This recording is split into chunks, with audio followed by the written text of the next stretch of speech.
stranger to this stage, lovingly known as Dr. Riz. You'll know him, and when he comes up, he is a board-certified physician in vascular surgery and lifestyle medicine.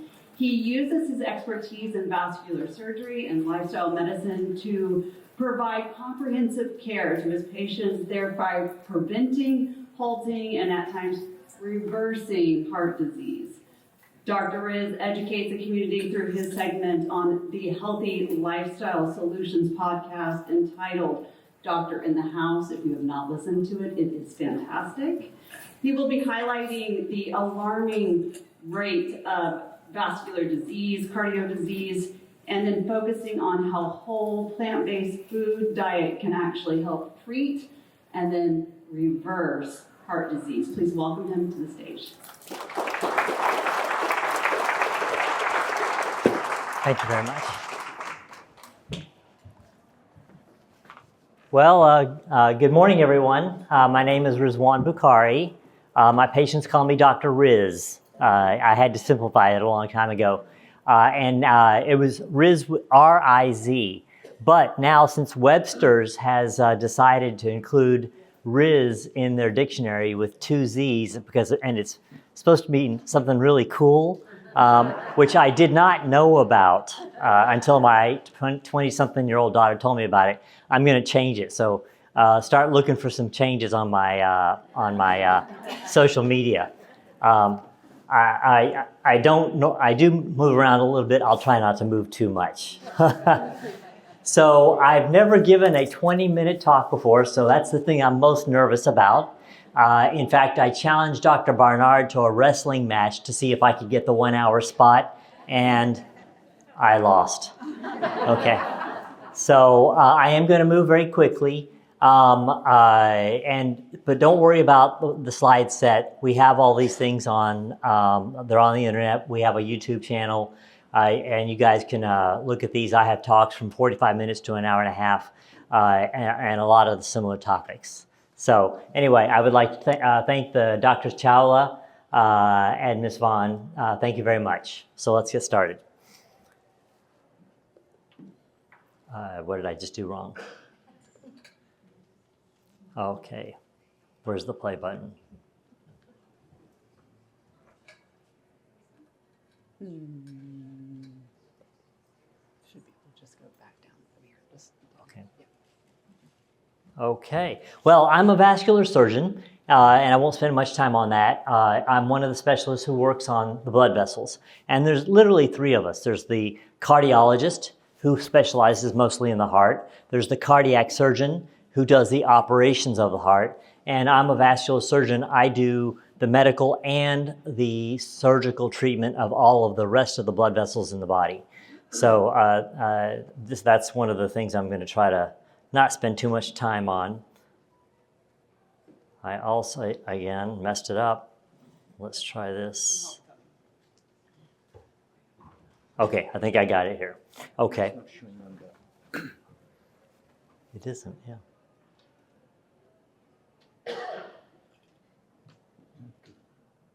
There's a play button somewhere, right? I think this should work. Okay, and now what do I hit? Just, there you go. Okay. Good. All right, thank you.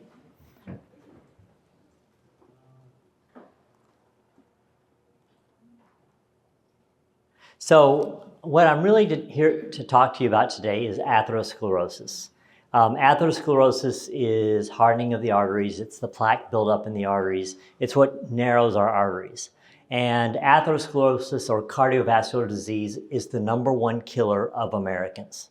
If you add atherosclerosis and cancer together, I think they kill about 70 to 80% of Americans on an annual basis. If you look at the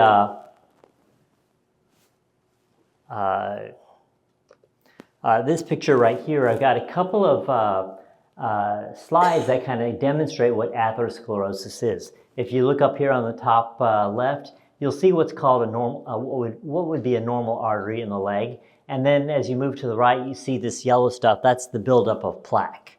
And plaque is a inflammatory process that involves cholesterol, saturated fat, and then there are some things like diabetes and hypertension that are involved, and I will get into that.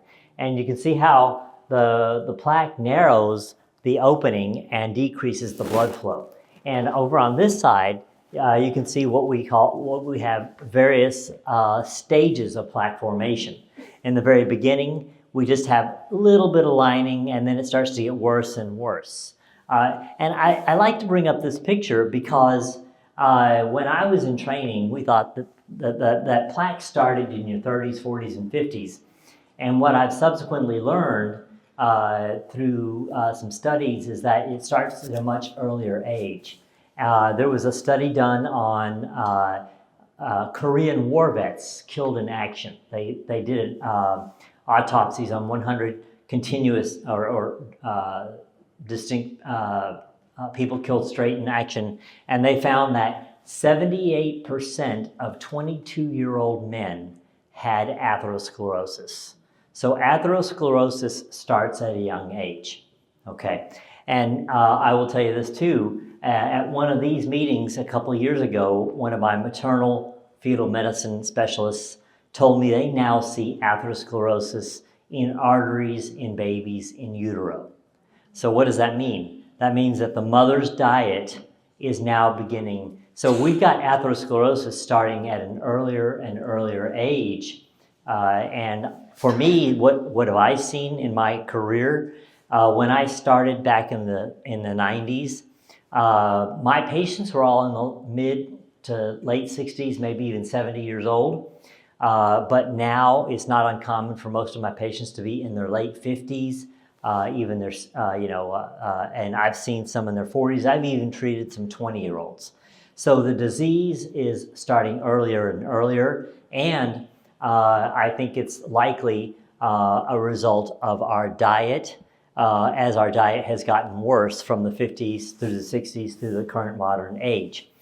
Because I can tell you what, we have not genetically changed that much in that 70 or 80 years. So it's not a genetic problem.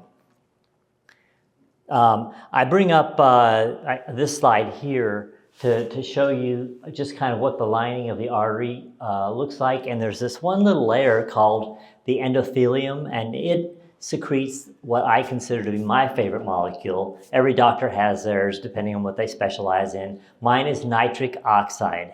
And nitric oxide is a very important molecule that is responsible for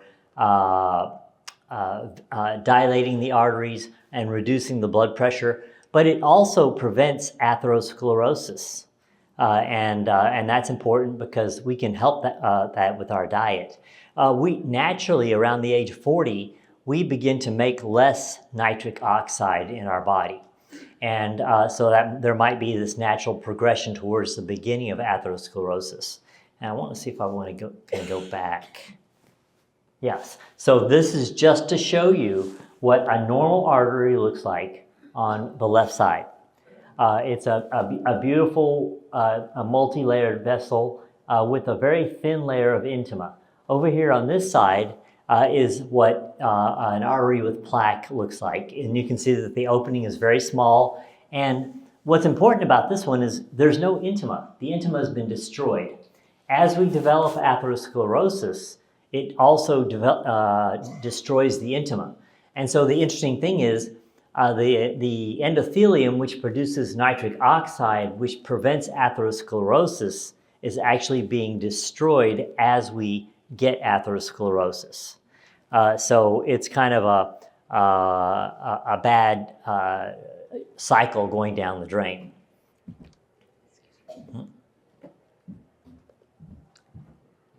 So what are the complications from having atherosclerosis? And I think for many of you, a lot of this is pretty well known.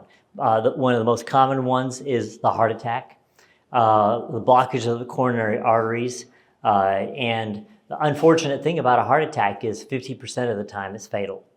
So only, you don't want to just think, oh, I'll just eat whatever I want, and okay, I'll develop some heart disease, and I'll just go to the doctor and get a stent put in my heart when I start to have a problem, because 50% of the time, the problem is going to kill you that first time.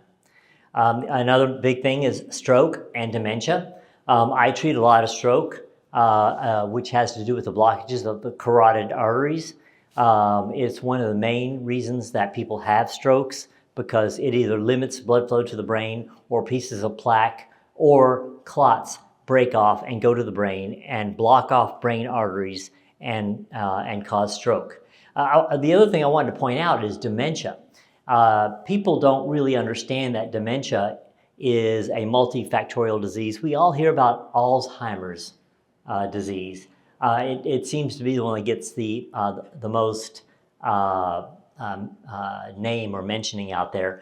But I actually believe vascular dementia is probably more common than Alzheimer's disease, just by the pure prevalence of vascular disease. And what's happening with vascular dementia is small pieces of plaque are going and breaking off into the brain, and each one of those little small micromillimeter ones may not have a major effect, but when they keep happening week after week, year after year, they begin to coalesce and start to cause problems, and people begin to experience symptoms of dementia of various sorts, very hard to define. Okay, so this is my gross you out picture, because this is actually what I treat the most, right here.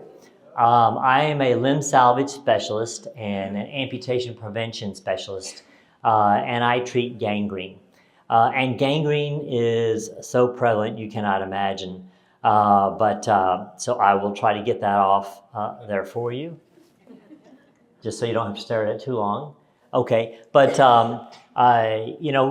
we've developed a lot of techniques to treat blockages and open up the arteries and heal gangrene, but literally I fail. I personally fail 10% of the time. I consider it a failure, and so what that does, it leads to limb loss, and so amputation is extremely common in our society. And when I started, there were about 150,000 amputations a year. I know we now exceed 200,000 amputations a year, and that number is only increasing on a regular basis. And for those men of you out there, guess what? Impotence is largely a vascular problem. Okay, it is actually, we need blood flow, and if there's not enough blood flow, then impotence results. And we kind of have this formula where 40% of men in their 40s experience impotence, 50% in their 50s, 60% in their 60s. So we have these magic medicines that have been invented that you can take. I apologize, I don't know the color of the pill, and I'm not going to ask anybody to reveal the color, but it's either purple or blue. But we have that magic pill that works. What all that's doing is temporarily dilating the arteries to allow more blood flow. It's not a permanent solution, and it's not a fix. So the reason I bring this up is that if men in their 40s are starting to begin to experience impotence, that is a harbinger or an early sign that you may be developing cardiovascular disease. And so I think that's something that's important to know. So not only does atherosclerosis lead to all of these chronic debilitating diseases that I've talked about, but it leads to death. Cardiovascular disease is the #1 cause of death in the United States. What causes atherosclerosis? Well, interestingly enough, when I was trained in the 90s, they didn't even talk to me about that. They just said, okay, you got atherosclerosis, now go operate on it. Put a stent in it, bypass it, clean it out. And that no one ever talked about it. But atherosclerosis is a lifestyle-related disease. About 80% of atherosclerosis is probably preventable. So when you think about the fact that there's 500,000 to 600,000 people a year who die from this, 80% of those deaths could be prevented. And I put in red here this term metabolic syndrome because it's a new term that's coming out. But all it is really a term that represents obesity, diabetes, hypertension, and hypercholesterolemia, which are some of the risk factors for atherosclerosis. And you're going to start hearing a lot about it. And addressing metabolic syndrome is how we can address atherosclerosis and how we can stop atherosclerosis and maybe even reverse it. And so I bring up how in the diet, cholesterol and saturated food, saturated fat. Cholesterol and saturated fat are the two primary sources that begin to get deposited in the arteries. They cause arterial injury. Processed foods are very bad for us. I'm not going to get into that. Other speakers today have talked a lot about that. The standard American diet is an inflammatory diet. It causes inflammation and it has a lack of fiber. And I bring up genetics because there's so many people out there who said, my grandmother had this, my uncle had this, my dad had that, so I'm doomed to get that. And I like to really point out that, yeah, you're doomed to get that if you do the same thing they did, okay? So if you can change your lifestyle, you can change your outcome. And that's, I think, a very important point. And there are twin studies out there that have looked at these kind of things. And there's this interesting twin study on Netflix, which I would encourage you guys to watch. It's very short term, but there are twin studies that show if twins, if it was genetics, if you had separated twins who lived different lifestyles and ate different foods and exercised differently and slept differently, and then they would die. But if it was all genetics, they would die of the same thing at the same time at the same age. But they don't. So what this is telling you is it's our lifestyles that impact how long we live and how healthy we are. And primarily today we are talking about nutrition. Here I've pointed out that there's a direct injury model which causes inflammation of the arteries. And what we have is a hyperimmune response at a microscopic level in the arteries. And the way I like to demonstrate this is if I put my thumb on the table and I hit it with a hammer, just one time, that thumb's probably going to heal. Okay, you just stop hitting it with a hammer and it'll get better. But if you take that thumb and you hit it with a hammer every single day, it's not going to heal. It's going to get worse. And that's what we're doing with the standard American diet. Okay, we are feeding ourselves bad food that's causing injury, and what I'm particularly talking about, causing atherosclerosis. So we're injuring ourselves on a daily basis. I believe that the grand creator created this wonderful machine, this biological machine, referring back to Dr. Barnard's talk, that actually can heal itself if given the opportunity. But if we continue to injure it on a daily basis, we're going to continue to hurt ourselves and die at an early age. So our standard treatments have been drugs, lifelong and surgery, lifelong medications and procedures, and that's what I've been taught. The diseases, the number of disease and the treatment costs are skyrocketing. And what we're doing is what I call stopgap measures. We're just plugging holes and putting out fires because we're treating the problem at the end side. We're allowing the problem to occur and then trying to just treat the problems instead of preventing the problem in the first place. And is there a better way? Well, obviously, I think there is. Otherwise, why wouldn't I bring it up? Okay. Interestingly enough, Dr. Dean Ornish did some research in the 90s, and he published it in 1990 in Lancet. And I was trained in 1996 to 98, and I was not taught about this. And this is a very famous study where he showed, he took two arms and he put people through standard cardiac rehab, and he also put others through lifestyle changes, which included diet. And with the lifestyle changes, their health got better, they had a lower death rate, they had a lower reintervention rate, and so he showed that through lifestyle and nutrition, you can halt and reverse heart disease. Dr. Caldwell Esselstyn, another one of my colleagues, this is a picture of the reversal of heart disease. This was a colleague of his, a physician who didn't care about diet, but when he found out he had heart disease, he said, I don't want to have my chest cracked open. So then he finally went to see Dr. Caldwell Esselstyn. And after 2.5 years, that's the change that happened in his artery. And so what were these changes? Well, okay, I'm stuck again. I need help. Let's see if I can do that. Did that do it? Yeah. So what were these changes? And I won't get into this too much, except it's largely our diet. We are what we eat. It's what we put in our bodies. Many of our other speakers today have talked about the diet. Dr. Parik's talk was very good. It not only applies to to children to show you that we can raise children as vegans on a healthy, whole food, plant-based diet, but it also applies to our life for the entire lives. I put in green here, green leafy vegetables, because that's my favorite. Okay, beans and greens are my favorites. And the reason greens are my favorites is because I brought up nitric oxide earlier. And the greens are largely responsible for helping us develop more nitric oxide. There's arginine in the greens, and there's a whole variety of greens. So if you don't like them, find something you like.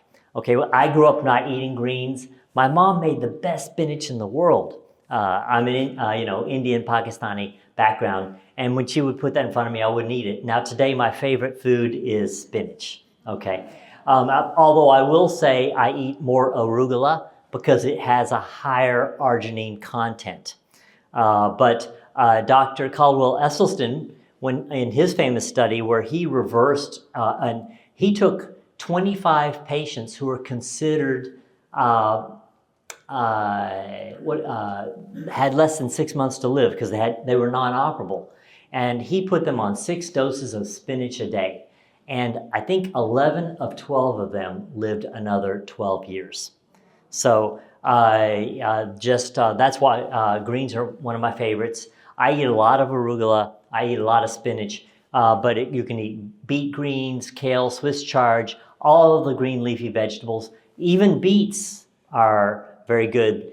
There's this interesting study where they fed athletes beet juice before they did a single athletic event, and their performance increased by 7 to 15% just with that single event without them having to do anything else except drink a glass of beet juice. That's amazing, isn't it? So here's some more plant-based foods. I will not, since I'm limited on time, I will not get into it. But what does it not include? It doesn't include meat, fish, dairy, eggs, highly processed foods and added oils, salt, and sugar. Okay, it's interesting. I have this argument every day with a colleague of mine who's on the Mediterranean diet, and he insists that fish is not a meat. I've lost that argument just because there's no arguing with him. So I've stopped. The World Health Organization considers processed meats as a class 1 carcinogen. So meat does cause cancer. And I know that as a surgeon. I'm also a general surgeon. Before I became a vascular surgeon, I was a general surgeon. And meats cause cancers of the alimentary tract. Okay. There's an interestingly enough, gastric cancer almost didn't exist in Japan before World War II. How much time do I have? Okay. And after World War II, when we westernized Japan, the incidence of gastric cancer has skyrocketed. In fact, we here in the United States today now look to the Japanese as the world's experts on surgical treatment of gastric cancer.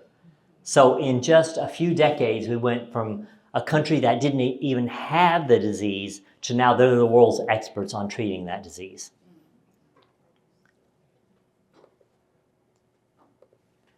So here's just my slide on the metabolic syndrome.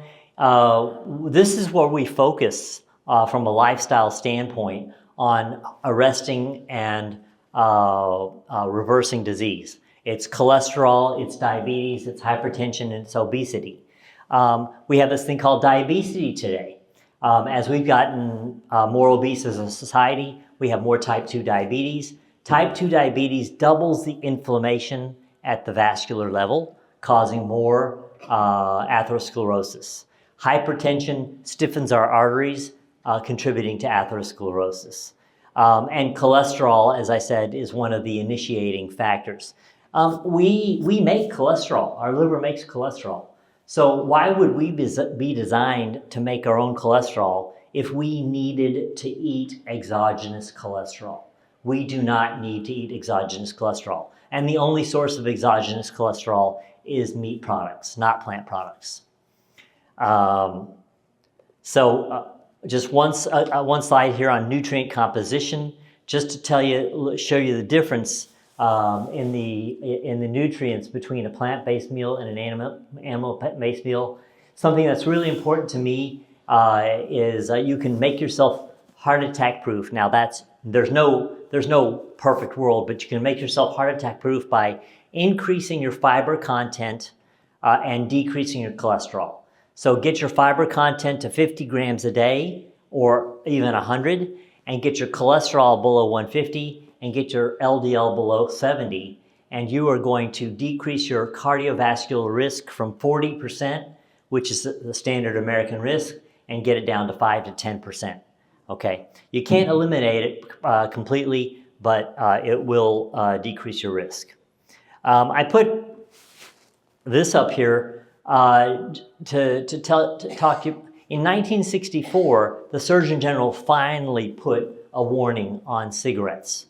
Okay, and in every year since 1964, the incidence of smoking has gone down. We are at the lowest incidence of smoking ever in the history of the United States. But I treat triple the amount of cardiovascular disease than I did in 1998, okay? So smoking does contribute, but it is not the problem. And a lot of people think, okay, if I quit smoking, I'm gonna get better. So it's not the smoking, it's the lifestyle, and it's the food. How much time do I have? Okay, I'm doing okay. All right. Okay, I want to emphasize the importance of fiber. 90, they talk to vegans and plant-based people about where do you get your protein. I have never seen a protein deficient person. I've been practicing medicine in the United States since 1991. I have never seen a protein deficient American. Okay, but you know what? 97% of Americans do not get the daily recommended amount of fiber. Okay, the RDA for fiber is 25. Most Americans get around 15 grams. I recommend more. Okay, again, to try to heart attack proof yourself. Get 50, get 100, and this goes back to some studies related coming out of Africa, where they were getting 100 grams of fiber a day, and they had 0 incidence of cardiovascular disease. Here's a quick slide on carbs. Carbs are demonized. A plant-based diet is mostly carbs, 80%, 75, 80%. But look at what people consider carbs. Candy, soda, pastries, sugary cereals, donuts, white bread, white rice. Those are, pardon the term, bastardized carbs, okay? Those are not real carbs. Real carbs are on the other side. Fruits, green leafy vegetables, starchy vegetables, beans, lentils, peas, whole grains, corns. So the other thing is French fries, potato chips. That you've taken a carb, a healthy carb, and you've fried it in oil. And people say, I'm avoiding carbs. So they think that they'll say, I'm avoiding French fries because I'm avoiding carbs. And I'm going, no, you're avoiding oil, okay? If you didn't fry that potato would be a healthy carb, okay? A little bit about calorie density. You can see that whole foods are low in calorie density, and most Americans eat 3 to 5 pounds of food a day.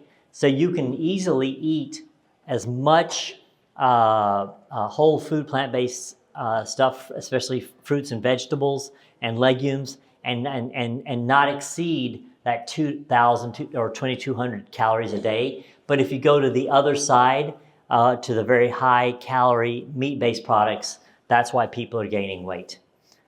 This is just another demonstration of how full your stomach gets on the various foods. So I'm going to try to conclude here by saying there's been decades of research that show the harmful effects of consuming animal products and processed foods.